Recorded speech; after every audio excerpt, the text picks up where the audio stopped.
Hey everybody, it's Greg again. It's another edition of Unbreakable podcast. It is Friday, November 22nd. Yes, one day away from Coco's birthday. Coco the Great. I gotta show you something. Okay. We are gonna talk Eagles football team. But I gotta show you something. First of all, if you've been watching me, the Patriots say that this 5-5 podcast. But there he is. Now that's him with his birthday cake 1 year. He's got a birthday scarf too. Doesn't he look sharp? The late great Bud. We love him. Look, and there's his birthday cake. Well, you see that birthday cake? Get a good look at it. Do you see it? All right. Here it is in poison. There it is. The birthday cake.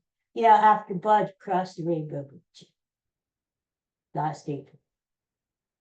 A lot of his toys were just laid around, we got Coco and just to brighten up our spirits a little, And this was in the cellar. How it ended up in the cellar, I don't know. But it was. And we just thought, well, you know what? It's Coco's birthday tomorrow. Let's pass it down to Coco. So see, as I always say, not a real cake, not real candles. See, look. See, you're not gonna have to worry. I can touch these and not get burned. So, but what this does is, now watch this. Listen.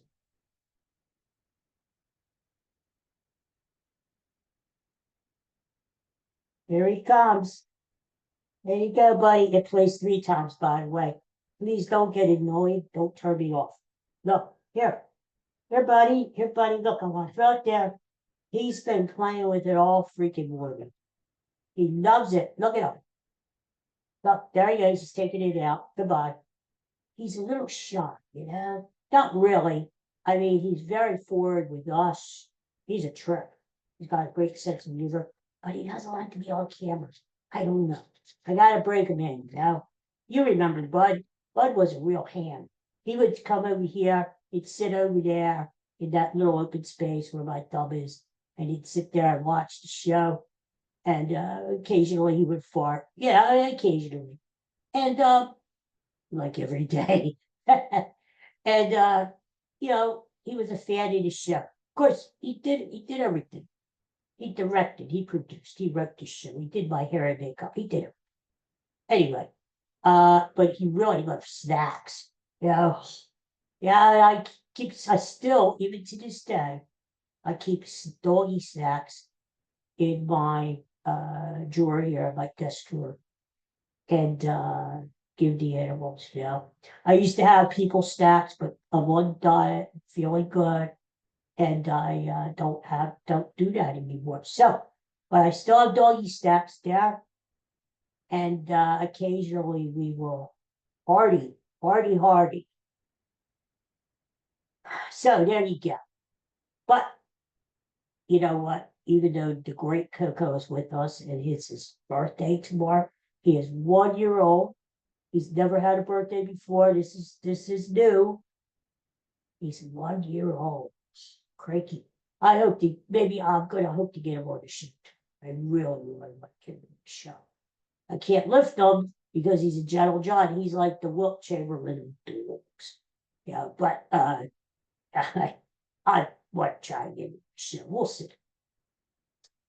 Saying that, I still miss my bud.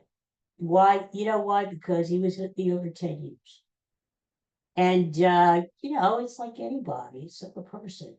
You're with someone a long time, and all of a sudden they leave, they die, they go away, whatever. You miss. And I miss my buddy, because he showed up in my life at a good time, Louis passed away, my mom passed away. Louis was my uncle. And I needed company, I needed protection, and there was Bud. Found him online. I find all the good things online, like I found you. And, adopted him, brought him up from Alabama, Oh, he came from Alabama with a boo-boo on his knee. I used to always sing that song. Used to put him to sleep. No, he did.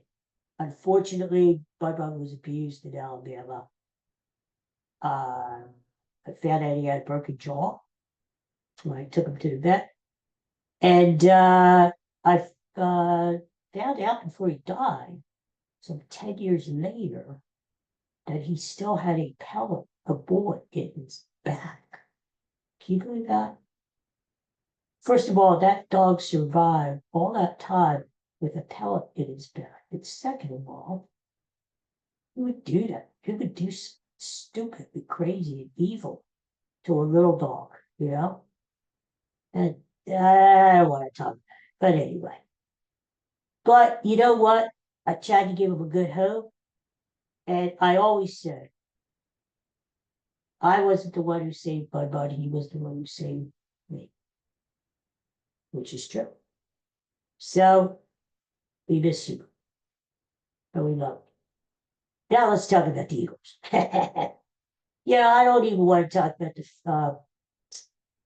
76ers because they stink, they suck, they stink. They're playing tonight at home against the Brooklyn Nets, but who really cares? 2-12, they stink. It's not just a record. It's the fact that that whole organization is like just so disconnected to the fans and just have clueless. But I said, I don't want to take that thing. Eagles, Eagles, Eagles. Sunday night football. They're playing the Los Angeles Rams out in LA. Not going to be an easy game, my friends. It's never easy when you go out there. And the Rams have a decent average team. They are what they are. They're 5-5, right? Eagles are 8-2. But they still have weapons. Cooper Cup, Puka Naduka, whatever the hell his name is, Puka. Matthew Stafford. They can still move the ball. Kyrie Williams is a good running back. You would think with all those weapons, with the Eagles having Barkley, AJ Brown, Dallas Goedert, Jalen Hurts. Who knows if Devontae Smith is going to play? He did not practice the last 2 days. That is not a good sign. He's got a hamstring issue. You don't want to lose him for the entire year. We have to let him rest for a game or two, let him rest. So we'll see. But you would think with all these weapons that it would be a high scoring game. I actually don't think so. The total is 49.5. My pick for the weekend is go under in the game. And here's why. I think especially without Devontae Smith, the Eagles are going to try to run the ball. And we see what Saquon Barkley can do, right? In fact, Saquon Barkley is even more lethal in the second half. That's when he's just gearing up. And that's when a lot of these teams are wearing down. They're tired. They can't tackle them anymore. So if the Eagles have the lead going into the second half, they're going to run the ball. That's a reason to go under because it keeps the clock running. I just think it's going to be a very limited game. There's another thing you want to keep in mind, my friends. Both the Eagles and the Rams are two of the least effective teams in the first quarter. And what I'm saying is, remember the Eagles had that long streak of not scoring in the first quarter this year? They broke that streak, but they're still not good in the first quarter. And neither are the Rams. I looked at the total. The total for the first quarter is 8.5. You might want to consider going under for the first quarter. I could easily see a 0-0, 3-0, even 7-0 game at the end of the first quarter. You know?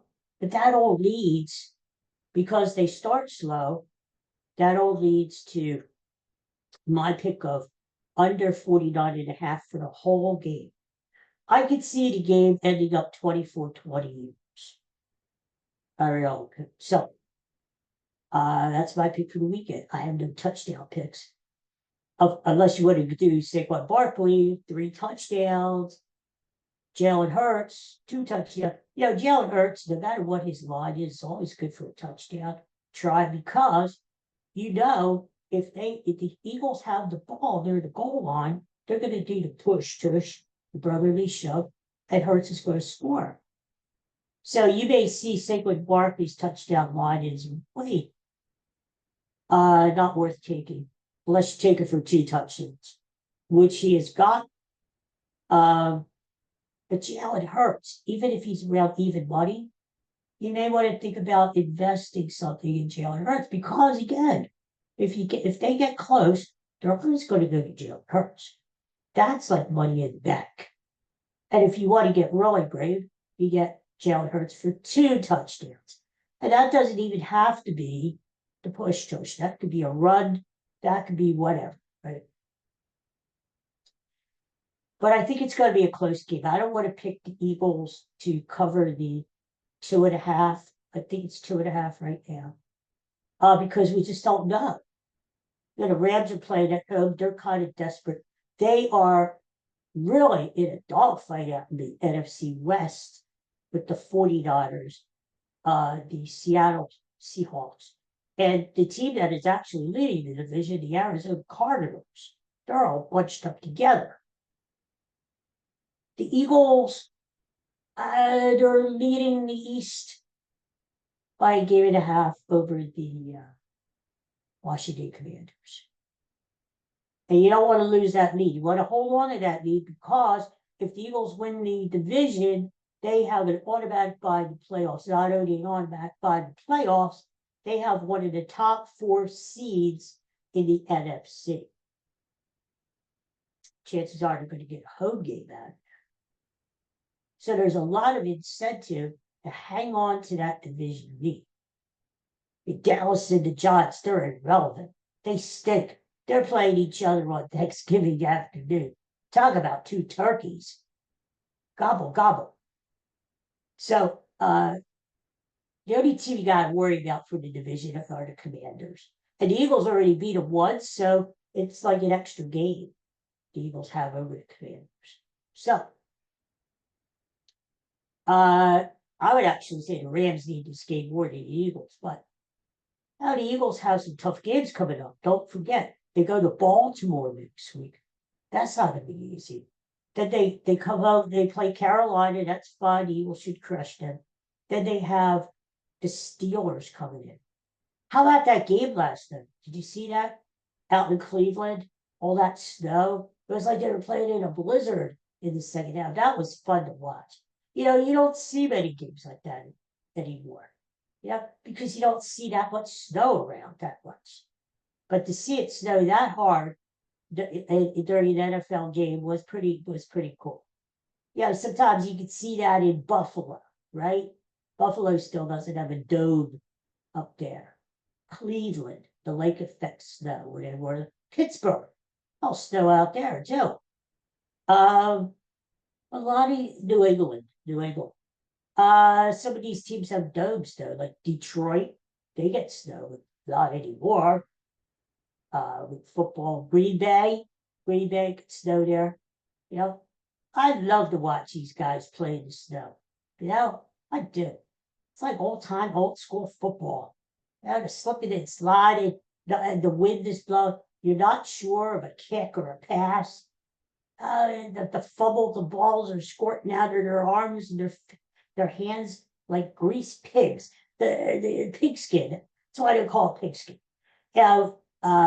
It's just fun to watch. It brings back memories of when the Eagles were playing the Lions at home a way back, and LaShawn McCoy set that record that day. Remember that? During that burst of snow hit Philadelphia, and they're playing. Nobody thought it was going to snow, and all of a sudden it starts snowing, and you got like 6 inches of snow, and they're playing through that snow. It was fun.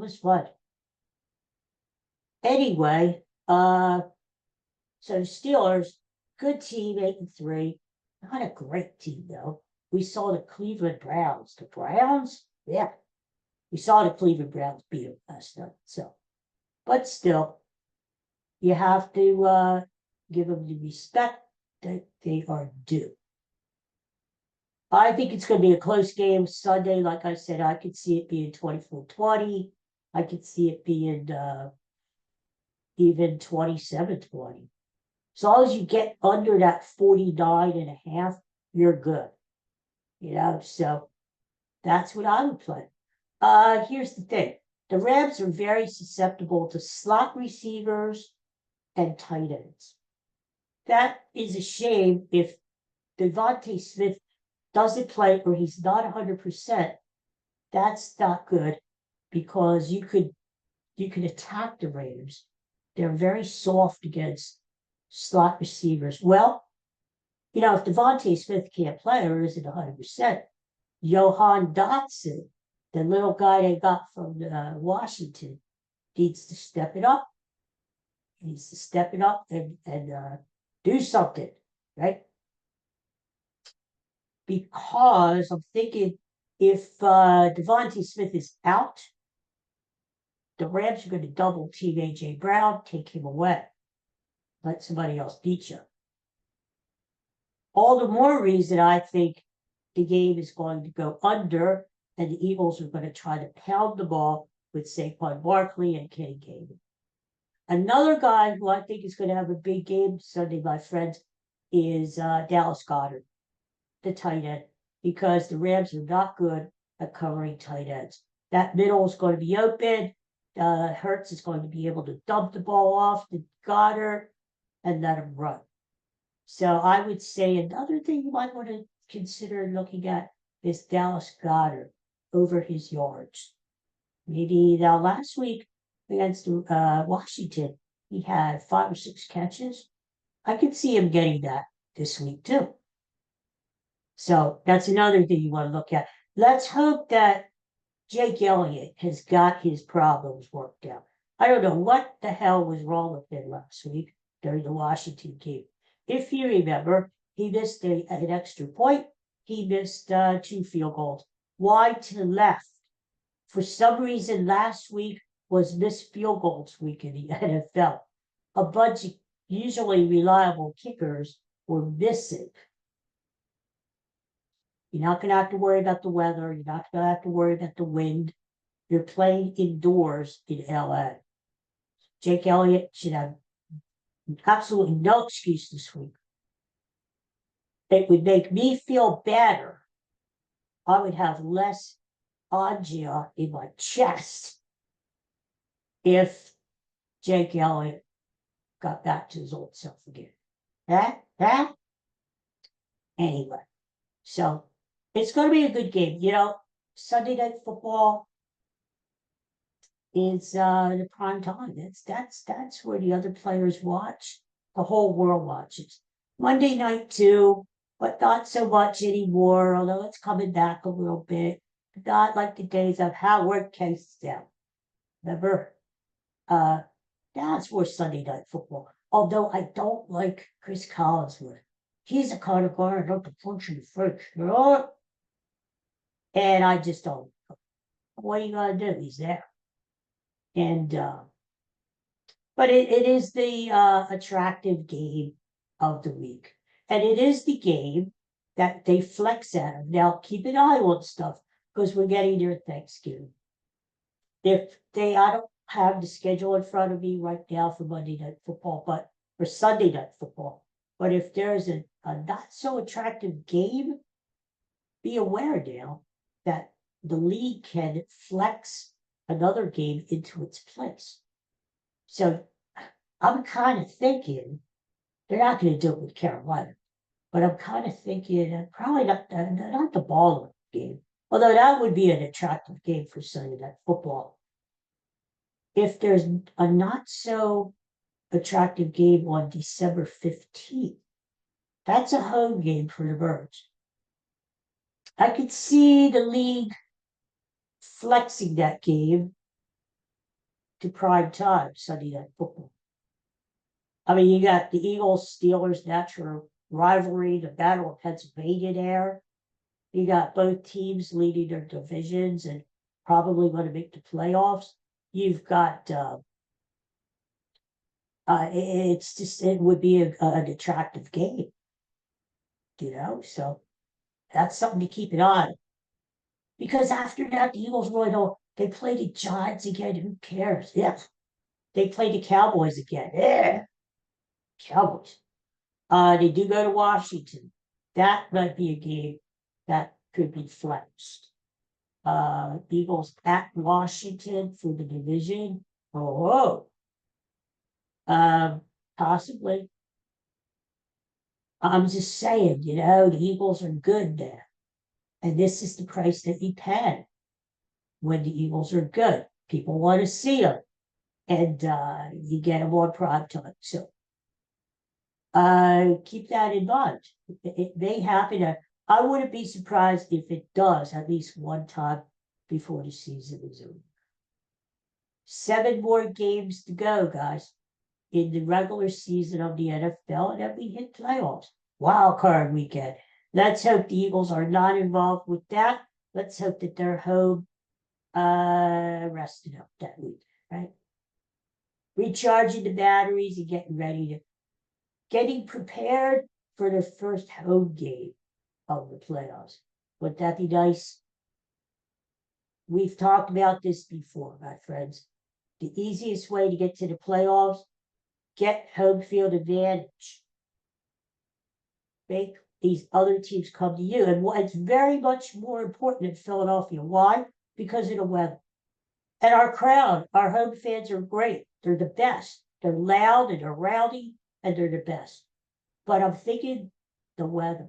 Because if you get an indoor team like the Lions outside in January, on a cold January day or cold January night, and it's windy out there, and maybe you got some snow flurries like it was doing in Cleveland last night, that's a recipe for success because the Lions are not used to that. You get Jared Goff, their quarterback, playing outside, he's not as good. You get their runners, they're fast. David Montgomery, Gibbs, but get them on a slick, wet turf and see what they do. Get those receivers on a wet turf and see what they do, right? It's very important to get home field advantage. Easiest way to get to the Super Bowl. Win 2 games, you're in the Super Bowl. Anything happens after that. And you remember my pick, right? I made this selection way before the season started. My pick, and I'll remind you again. Eagles in the Super Bowl playing the Kansas City Chiefs. A rematch. A rematch of Super Bowl 57. This time the Eagles win. The Eagles take them down. Wouldn't that be sweet? Fight Andy Reid again. Knocking Travis Kelce out of the Super Bowl hat. What the hell is it? I gotta go to the door. Everybody take care. I'll talk to you tomorrow. We'll celebrate Coco's birthday. Bye. Peace and love. Bye.